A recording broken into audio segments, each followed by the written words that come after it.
கிட்டத்தட்ட இப்போ வரைக்கும் பார்த்தீங்கன்னா 32 மில்லியன் வியூஸ் போயிட்டுருக்கு. ஒரு ரெக்கார்ட் பிரேக்னு கூட சொல்லலாம் வந்து. அதற்கு காரணம் என்னென்னா, இந்த ஃபேன்ஸு நாங்கள் இப்படி தாங்க அஜித்தை நாங்கள் பார்க்கணுன்னு ஆசைப்பட்டுருந்தோம், தலையை இப்படி தான் பார்க்கணுன்னு ஆசைப்பட்டுருந்தோம், அப்படி ஒரு ஃபேன் பாயாக இறங்கி ஆதிக் ரவிச்சந்திரன் இந்த படத்தில் பண்ணியிருக்காரு. அது முக்கிய காரணம் என்ன, பல பேட்டிகளில் ஆதிக் ரவிச்சந்திரன் சொன்ன விஷயம், நான் வந்து அஜித்தோடைய படத்திற்கு போஸ்டர் ஒட்டியிருக்கேன், கட் அவுட்டுக்கு பாலாபிஷேகம் பண்ணியிருக்கேன், தியேட்டரில் போய் விசில் அடிச்சிருக்கிறேன், இந்த காயத்தெல்லாம் கிழிச்சு போட்டிருக்கேன். அப்படியேப்பட்ட ஒரு ஃபேனுக்கு அப்படி கூப்பிட்டு என் படத்தை ஒன்று பண்ணு அப்படின்னு சொன்னால் நான் எப்படியாப்பட்ட படத்தை பண்ணுவேன். அப்படி ஒரு படமாக தான் இந்த படம் வந்திருக்குது. அதற்கான ஒரு சின்ன ஒரு சாம்பிள் தான். ரஜினி இதில் சொன்னோன்னா, கண்ணா இப்போ பார்த்தது நீ ட்ரெய்லர், மெயின் பிக்சர் இருக்கிற மாதிரி, கண்ணா நீ இப்போ பார்த்தது வந்து வெறும் டீசரு, இன்னும் ட்ரெய்லர் இருக்குது, கிளிம்ஸ் வீடியோ இருக்குது, ஃபஸ்ட்டு சிங்கிள் இருக்குது, தேர்ட் சிங்கிள் இருக்குது, செகண்ட் சிங்கிள் இருக்குது, அதுக்கப்புறம் வந்து 10ஆம் தேதி மெயின் பிக்சர் இருக்குது. இதெல்லாம் தாண்டி இந்த டீசருக்கு மிகப்பெரிய வரவேற்பு கிடைச்சதுக்கான காரணம் என்னென்னா, பரபரம் போகிற அந்த டீசர் தான். இன்னொரு கட்டுன்னு விஜய் வேலுக்குட்டி அந்த எடிட்டர் இன்றைக்கி அவரை தேடிக்கிட்டு இருக்காங்க ஒரு பக்கம் பார்த்தீங்கன்னா.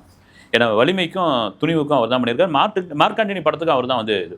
இந்த டீசர் ஒரு பக்கம், இந்த டீசரை தாண்டி இந்த படத்தினுடைய அடுத்த அப்டேட் எப்போ வரும்னு காத்துட்டு இருக்காங்க. இதில் டீசரில் முக்கியமான ஒரு விஷயம், நீங்கள் எப்படி இருக்குன்னு கேட்டதுக்கு முக்கியமான ஒரு விஷயம் என்னென்னா, டீசர் முழுக்க அஜித் தான் இருக்கார், எந்த கேரக்டர் ரிவீல் பண்ணல.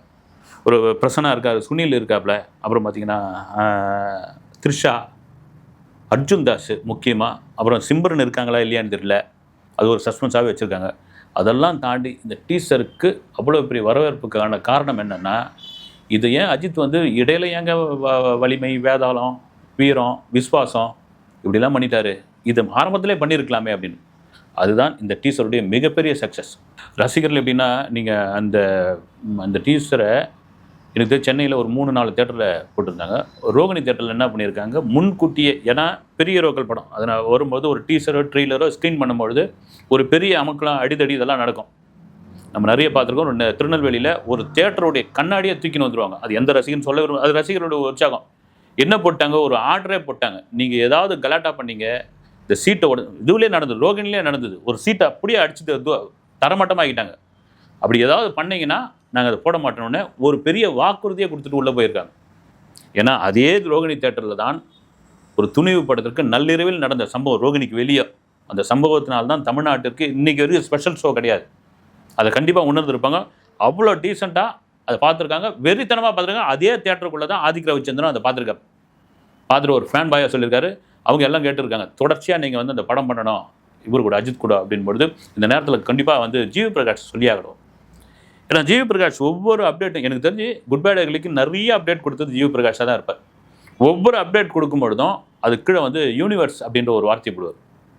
அப்படி ஒரு யூனிவர்ஸாக இந்த படம் இருந்துச்சுன்னா அடுத்தே ஒருவேளை குட் பேட் அக்லி 3 பார்ட்டாக வருமா அப்படின்னா பார்க்குறேன். மேபி எனக்கு அப்படி ஒரு வாய்ப்பு இல்லை.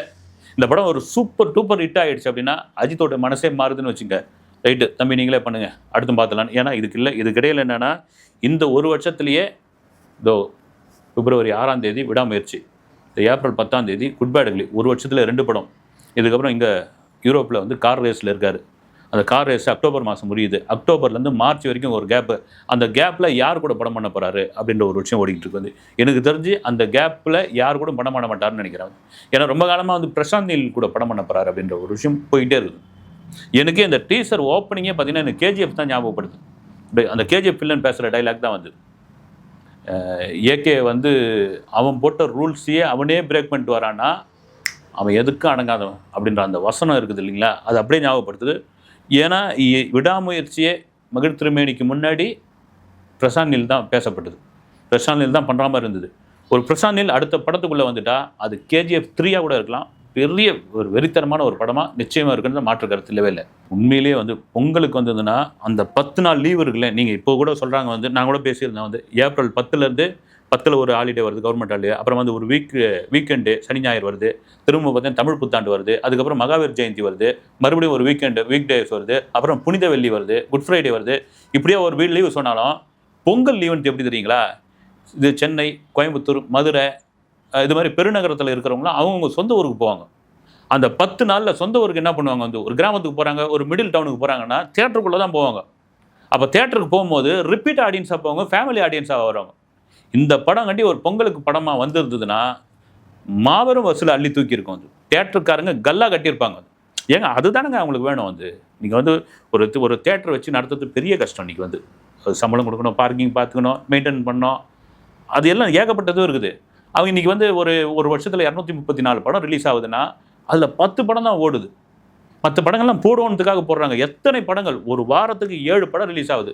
2 ஷோ கூட தாங்க மாட்டேங்குது. ரப்பர் பந்து மாதிரி, வாழை மாதிரியான சில படங்கள் மட்டும்தான் இட்டடிக்குது. அது நம்ம கணிக்க முடியாது. அந்த நேரத்தில் விஜய் மாதிரி, அஜித் மாதிரி, ரஜினி மாதிரியான, கமல் மாதிரியான படங்கள் தான் உங்களுக்கு திருவிழா மாதிரி. குறிப்பாக விஜய் அஜித் படங்கள் தான். விஜய் ஒரு பக்கம் அரசியலுக்குள்ளே போயிட்டார், அஜித் ஒரு பக்கம் கார் ரேஸ்குள்ளே போயிட்டாரும்போது இந்த மாதிரி படங்கள் தாங்க எங்களுக்கு திருவிழா அப்படின்னாங்க. நீங்கள் சொல்கிற மாதிரி ஒரு வேளை இந்த படம் பொங்கலுக்கு வந்து இந்த படம் வந்துருந்துன்னா தாறுமாறு தான். ஆனால் அதே பொங்கலையும் தீபாவளியும் ஏப்ரல் 10 நீங்கள் பார்க்க போகிறீங்கன்னு அஜித் ரசிகர்கள் வெயிட்டிங்கில் இருக்காங்க. உண்மையிலேயே வந்து ஏதோ வந்து விஜய்க்கும் அஜித்துக்கும் வாய்க்கா வரப்பு தகராறு, அப்புறம் வந்து பங்காளி பைத்தாளி தகராறு, ரெண்டு பேரும் எளியும் மூலியமாக முட்டின்னு இருக்கிறாங்க அப்படின்னு ஒரு காலத்தில் தொழில் போட்டியாக இருக்கலாங்க. வந்து இது நடிகர் ஷியாம் கூட அருமையாக ஒரு பேட்டி ஒன்று கொடுத்துருக்காரு. எங்கள் எம்ஜிஆர் சிவாஜி, ரஜினி கமல், விஜய் அஜித், இல்லை அஜித் விஜய், இந்த காலகட்டத்தோடு போட்டி முடிஞ்சு போச்சுங்கன்ட்டார் அவர். இப்போல்லாம் கிடையாதுன்றார். அதுதான் உண்மை. ஷாம் சொல்கிறதுல நிதர்சனமான உண்மை. நீங்கள் அதுக்கப்புறம் யாரை நீங்கள் போட்டிக்கு வைப்பீங்க? யாருங்க நீங்கள் வந்து ஸ்டாரு? இன்றைக்கி யார் ஓப்பனிங் கிங்கு? கிடையாது.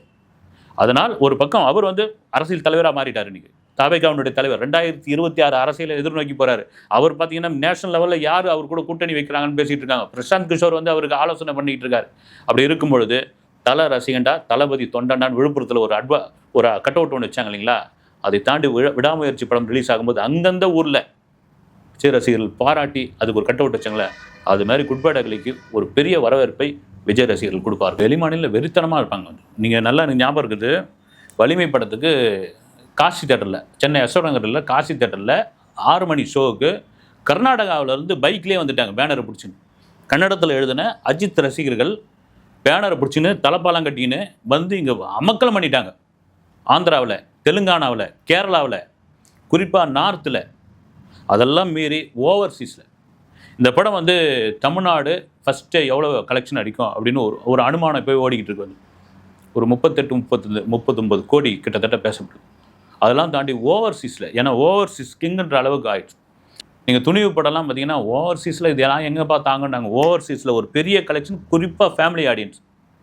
இந்த படத்துக்கு கூட நிறைய பேர் விமர்சனம் சொன்னாங்க, ஏங்க இது ஒரு ஃபேன் பாய் படம், வந்து இன்றைக்கி 2K கிட்ஸ் வந்து கொண்டாடுறோம், இது எப்படிங்க ஃபேமிலி வந்து பார்ப்பாங்கன்னு.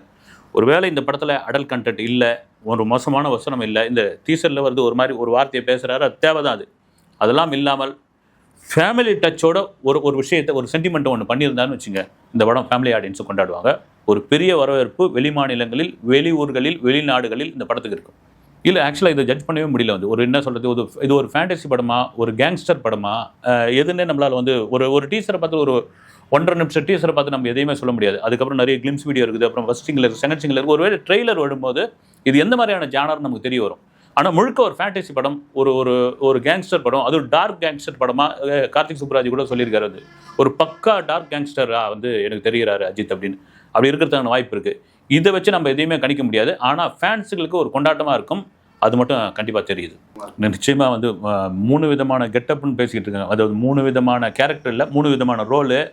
அது ஒரு பக்கம் பார்த்தீங்கன்னா பில்லா அஜித் மாதிரி வந்து நிற்கிறாரு, இன்னொரு பக்கம் பார்த்தீங்கன்னா அவ்வளோ இதுவாக ஸ்டைலிஷாக இருக்கார்.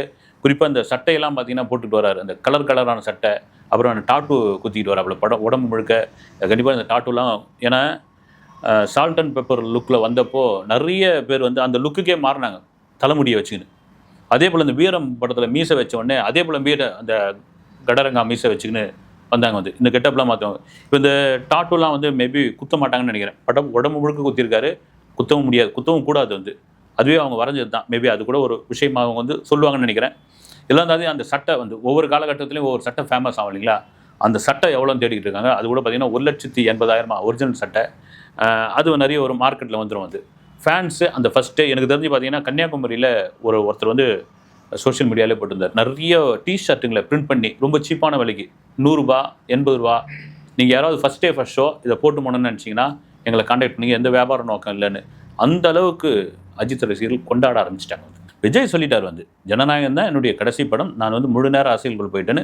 அஜித் என்னென்னா அடுத்த படம் அறிவிப்பு வரல அப்படின்ற ஒரு பக்கம். அவர் வந்து கார் ரேஸ்க்குள்ளே போயாச்சு. வந்து அவர் ஒவ்வொருத்தரும் ஒரு பேஷன் ஒன்று இருக்கு இல்லைங்களா? எவ்வளோ நடித்தா ஒரு தொய்வு ஒன்று வரும் இல்லைங்களா? ஒரு ஆசை தான். வந்து நீங்கள் அஜித்தே கார் ஓட்டுறதை நிறைய பேர் விமர்சனம் பண்ணும்போது, ஒரு 54 வயசு, இவ்வளோ காசு இருக்குது, இவ்வளோ பெரிய ஒரு மார்க்கெட் இருக்குது, இவ்வளோ பெரிய ஓப்பனிங் இருக்குது ஒரு ஹீரோவுக்கு, அவர் நினச்சா வந்து வீட்டில் உட்காந்து அருமையாக சாப்பிட்டுட்டு இருக்கலாம், யாராவது வெளிநாட்டில் போய் செட்டில் ஆகலாம். ஆனால் அந்த ஃபேமிலி ஒரு ரிஸ்க்கான இது. நீங்கள் கார் ரேஸில் ஒவ்வொரு தடவையும் 2 தடவை விபத்து நடக்கும்போதெல்லாம் பார்த்தோம் வந்து ஒரு செகண்டில் என்ன வேணாலும் நடக்கலாம். ஆனால் இதுதான் என்னுடைய கோல், இதுதான் என்னுடைய லட்சியம் போது அதற்கு அந்த ஃபேமிலி பெரிய சப்போர்ட்டாக இருக்காங்கன்னா வரவேற்கக்கூடிய ஒரு விஷயம். அஜித் நடிப்பார், என்னென்னா வருஷத்துக்கு ஒரு படம் நடிப்பார். கண்டிப்பாக தேட்டருக்காரன் கூட ஒரு கோரிக்கையாக வைப்பாங்க வந்து. ஏன்னா அவங்களுக்கு பெரிய ஹீரோக்கள் படம் தாங்க வந்து தேவை. பெரிய ஹீரோக்கள் படம் மட்டும்தான் காப்பாற்றும். அஜித் கிட்டே வருஷத்துக்கு இது மாதிரி ஒரு 2 படம், இந்த வருஷம் 2 படம் வந்தது இல்லையா, அதுமாதிரி 2 படம் நடிகன்னு கூட அவங்க கேட்கறதுக்கான வாய்ப்பு இருக்குது. நன்றி.